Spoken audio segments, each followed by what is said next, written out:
অলপ সময়ৰ বাবে যি বস্তু স্মাৰ্ট দেখা যায় 6 মাহ পিছত সেইটোকে পৰাজয়ৰ আটাইতকৈ উৎকৃষ্টতম নিদৰ্শন হিচাপে দাঙি ধৰা হয়। আমি কোনেও গংগা জলেৰে ৰাতিপুৱা গা ধুই থকা নাই, কিন্তু ইজনে সিজনৰ ভুল দেখিছো আৰু নিজৰ ভুলটো যদি কোনোবাই আঙুলিয়াই দিয়ে আমাৰ খং উঠে, আমাৰ অভিমান হয় যে মোৰ ভুলটো কিয় আঙুলিয়াব, মইতো 10 জনৰ ভুল আঙুলিয়াই থাকিম।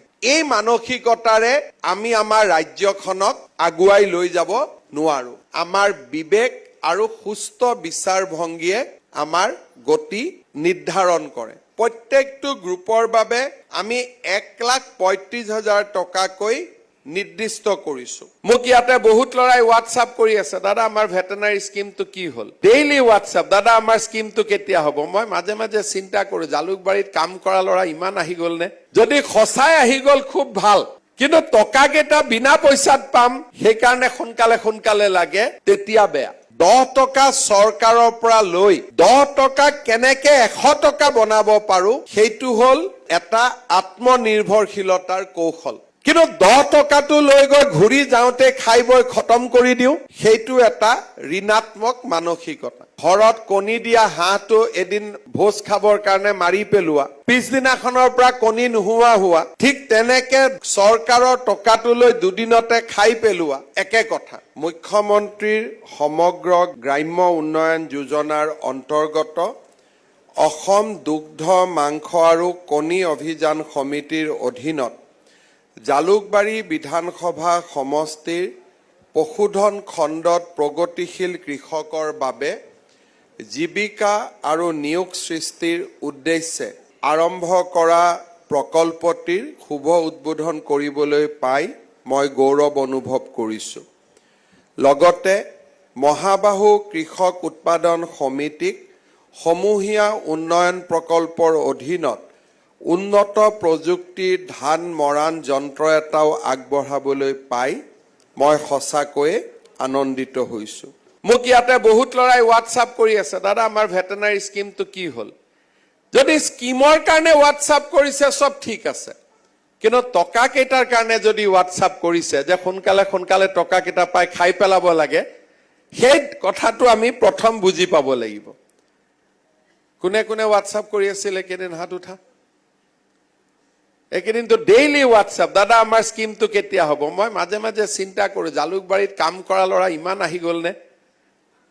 যদি সঁচাই আহি গ'ল খুব ভাল, কিন্তু টকা কেইটা বিনা পইচাত পাম সেইকাৰণে সোনকালে লাগে, তেতিয়া বেয়া। 10 টকা চৰকাৰৰ পৰা লৈ 10 টকা কেনেকে 100 টকা বনাব পাৰো সেইটো হ'ল এটা আত্মনিৰ্ভৰশীলতাৰ কৌশল। কিন্তু 10 টকাটো লৈ গৈ ঘূৰি যাওঁতে খাই বৈ খতম কৰি দিওঁ, সেইটো এটা ঋণাত্মক মানসিকতা।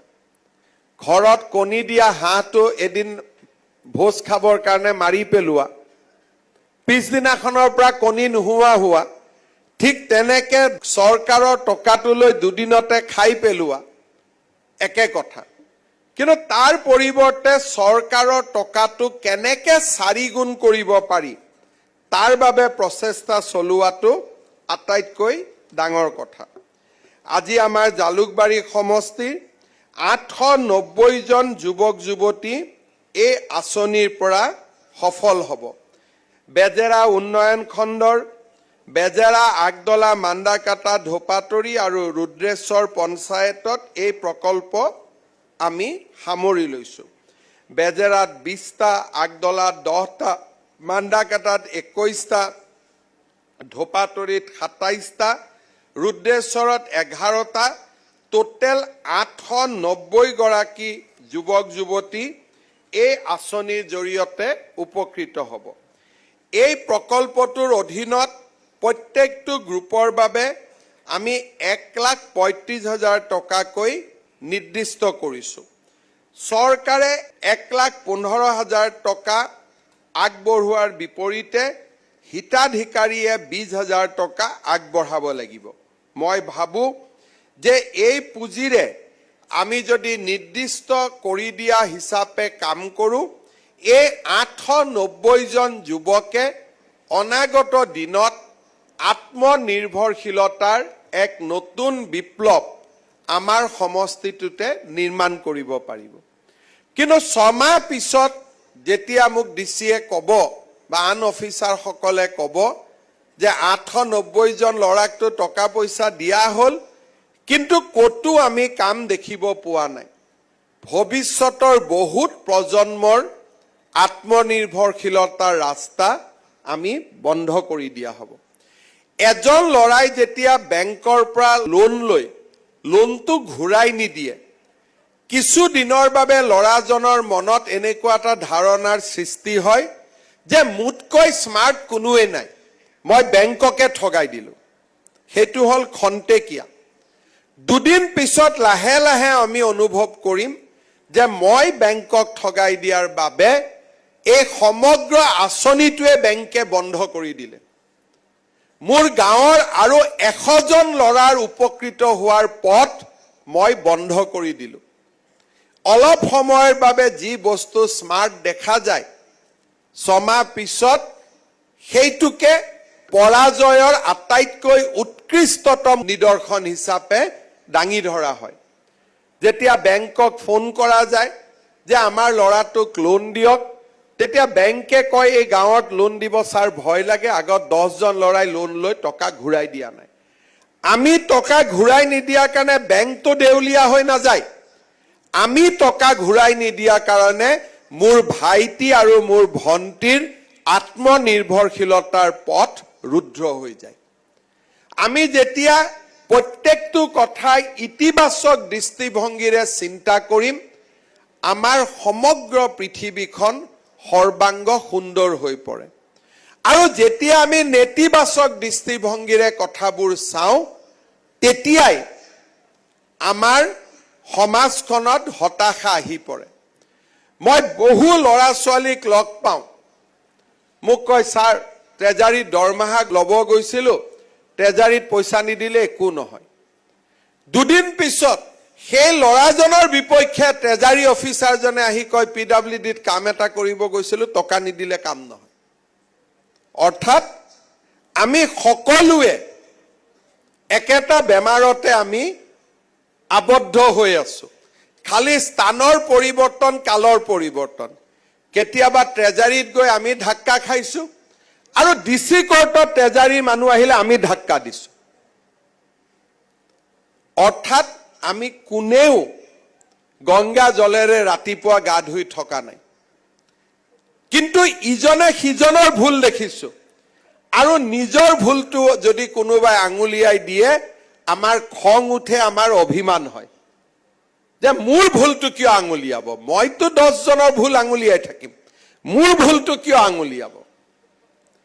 এই মানসিকতাৰে আমি আমাৰ ৰাজ্যখনক আগুৱাই লৈ যাব নোৱাৰো। কিন্তু ইজনে যদি কয় যে আপুনি মোৰ অফিচত আহিছে, মই এটকা নোলোৱাকৈ কামটো কৰি দিম, ইজন মানুহ যেতিয়া আনজনৰ অফিচত যাব, সেইজন বাধ্য হৈ থাকিব যে তেওঁৰো কামটো বিনামূলীয়াকৈ কৰি দিয়াৰ বাবে। অৰ্থাৎ এজনে আনজনৰ বাবে আমি ইতিবাচক চিন্তাৰ উদাহৰণ হ'ব লাগে। আজি এই 890 জন ল'ৰাই আজি ইতিমধ্যে একাউণ্টত টকাটো গ'ল, অলপ পিছতে আমি চিন্তা কৰিব পাৰোঁ হ'ব কোনেনো চাব, খাই দিওঁ, সি এটা চিন্তা। আৰু অলপ পিছতে কোনোবাই ক'ব নহয় দাদাই এনেকে কৈছে, টকাকেইটা ভাল কৰি ব্যৱহাৰ কৰিব লাগিব, সেইটো এটা পজিটিভ চিন্তা। আমি কোনফালে চিন্তা কৰিম সেয়া আমাৰ বিবেক আৰু সুস্থ বিচাৰভংগীয়ে আমাৰ গতি নিৰ্ধাৰণ কৰে। মুখ্যমন্ত্ৰীৰ আত্মনিৰ্ভৰ আঁচনিৰ অধীনত এইবাৰ আমি 2 লাখ যুৱকক 2 লাখকৈ টকা আমি আগবঢ়াবলৈ সিদ্ধান্ত লৈছোঁ।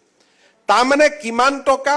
4,000 কোটি টকা। যদি 2 লাখেদি 2 লাখ আমি পূৰণ কৰোঁ, 4,000 কোটি টকা। এই টকাখিনি দি যদি আমি ব্যৱসায় এটা নিৰ্মাণ কৰিব পাৰোঁ, প্ৰধানমন্ত্ৰীৰ মুদ্ৰা যোজনাত গ্যাৰেণ্টি নিদিয়াকৈ আমি 20 লাখ টকা পৰ্যন্ত ভৱিষ্যতে ঋণ লোৱাৰ ৰাস্তা মুকলি হৈ যায়। কিন্তু এই টকাকেইটা লৈ যেতিয়া আমি মোবাইল আৰু বাইক কিনো, ভৱিষ্যতে আৰু 2 লাখ ল'ৰা ছোৱালীৰ জীৱনৰ পথ আমি ৰুদ্ধ কৰি দিয়া হয়। মই আশা কৰোঁ যে চৰকাৰে আগবঢ়োৱা পুঁজি বিনা পইচাত বিনা কষ্টত অহা বুলি নধৰি যে আমি যদি ভাল কাম কৰিব পাৰোঁ, আজি জালুকবাৰীত হোৱা আঁচনিটো কমলপুৰত হ'ব, কমলপুৰত হোৱা আঁচনিটো ৰঙিয়াত হ'ব, ৰঙিয়াত হোৱা আঁচনিটো নলবাৰীত হ'ব, নলবাৰীত হোৱা আঁচনিটো বৰক্ষেত্ৰীত হ'ব, বৰক্ষেত্ৰীত হোৱা আঁচনিটো ধৰ্মপুৰত হ'ব। অসমৰ পৰিৱৰ্তন হ'ব। কিন্তু জালুকবাৰীত যদি আঁচনিটো মাৰ খাই যায়, অফিচাৰসকলে ক'ব যে CMৰ সমষ্টিতে নহ'ল যেতিয়া বেলেগত ক'ত হ'ব, এইটো বন্ধ কৰা ভাল। এই চিন্তাধাৰা আমি সদায় মনত ৰাখিব লাগে। মই পুনৰ এবাৰ এই গোটেই আঁচনিটো যাতে সুন্দৰভাৱে ৰূপায়ণ হয় তাৰ বাবে মই আটাইকে অনুৰোধ কৰিম।